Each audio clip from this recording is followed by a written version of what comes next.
über den zeitlichen Ablauf im Rahmen einer Beinverlängerung erzählen, was das Dehnungsprogramm betrifft, wie wir unseren Tagesablauf gestalten bzw. für die Patienten empfehlen. Es ist eigentlich relativ klar und standardisiert, gerade für den Oberschenkelbereich. Der Unterschenkelbereich ist nochmal ein bisschen anders, aber im Oberschenkelbereich klassischerweise, wenn Sie aufstehen, dann sind Sie erstmal gehörig steif. Das liegt im Grunde genommen daran, dass Sie über Nacht die Beine anziehen konnten. Das ist eine Schonstellung für die Muskulatur im Oberschenkelbereich. Und wenn Sie diese Schonstellung mal ein paar Stunden halten, dann ist es schwierig, aus dieser Schonhaltung wieder rauszukommen. Deshalb, sobald Sie aufstehen, ist die Empfehlung, essen Sie ein bisschen was, nehmen Sie Ihre Schmerzmittel bzw. die Medikamente, die wir empfehlen. Danach empfiehlt es sich immer, eine kleine leichte Dehnungssitzung zu machen. Eine gesamte Dehnungssitzung kalkulieren wir ungefähr mit 1 Stunde bis 1,5 ein. Es ist aber immer sinnvoll, am Morgen, gerade wenn es vor dem Klicken ist, eine kurze Dehnungssitzung einzulegen. Das heißt, Sie machen eine kleine Dehnungssitzung vorne dran und dann gehen Sie über in den Klickbereich, dann klicken Sie. Am Anfang mag es noch ein bisschen länger dauern. Wenn Sie weiter vorangeschritten sind im Verlängerungsbereich, dann wird das sicherlich nicht mehr so viel Zeit einnehmen. Das heißt, nach dieser Dehnungssitzung können Sie Ihren Klickbereich machen und nach dem Klickbereich, beziehungsweise nachdem Sie Ihre Verlängerung durchgeführt haben morgens, werden Sie spüren, dass die Spannung gestiegen ist.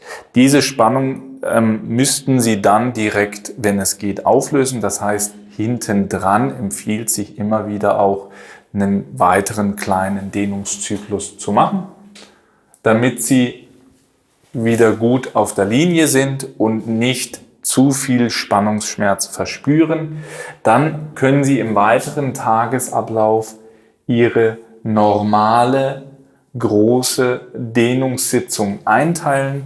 Vor der großen Dehnungssitzung empfehlen wir auch immer 20 Minuten aufs Fahrrad zu gehen.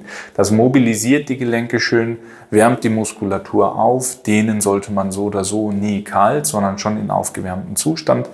Und wenn Sie dann Ihre große Dehnungssitzung nochmal von circa 1,5 Stunden am Tag absolviert haben, dann haben Sie den frühen Nachmittag bzw. nachmittags frei für Gangtraining. Freies Laufen trainieren bzw. Laufen an Wanderstöcken können Sie trainieren. Sie können schwimmen gehen, Sie können auch gerne auf das Ergometer und dort die Mobilisierung der Gelenke weiter voranschreiten. All das ist problemlos möglich. Viele arbeiten dann auch in diesem Bereich. Wichtig ist mir nur, dass Sie die letzte Dehnungssitzung, das heißt der letzte große Block der Dehnungssitzung, würde ich immer Richtung Abend verschieben. Das heißt kurz bevor Sie ins Bett gehen. Denn damit garantieren Sie oder verlängern Sie die Zeit, wo Sie gut schlafen können.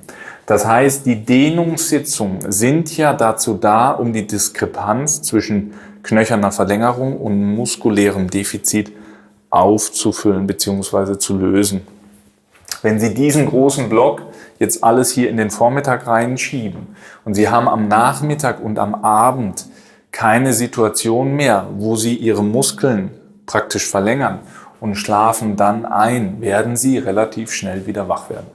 Denn die muskuläre Spannung, die sich dann zeigt, wird Sie aufwecken. Das heißt, dieser letzte Block kurz vor dem Einschlafen ist von dem her sinnvoll, dass Sie sich ein gewisses Polster erarbeiten können und dementsprechend länger schlafen können und ohne Spannungsschmerz bzw. Probleme dort schlafen. Das heißt, von der Einteilung würde ich es immer so machen, wir haben um das Klicken herum unsere erste Dehnungsübung, unseren ersten Dehnungsblock gebaut, den zweiten machen wir im Vormittagsbereich oder Mittagsbereich und den letzten dritten Block machen wir dann kurz bevor Sie ins Bett gehen, um da die Spannung zu lösen und dann auch gut schlafen zu können. Wenn Sie das so machen, kommen Sie im Allgemeinen, gerade bei einer Oberschenkelverlängerung, sehr gut durch die Verlängerungsphase durch. Gerne können Sie auch zwischendrin kurze Dehnungssitzungen machen. Das heißt, das hier ist das Minimum. 3-mal circa 1,5 Stunden Dehnungssessions.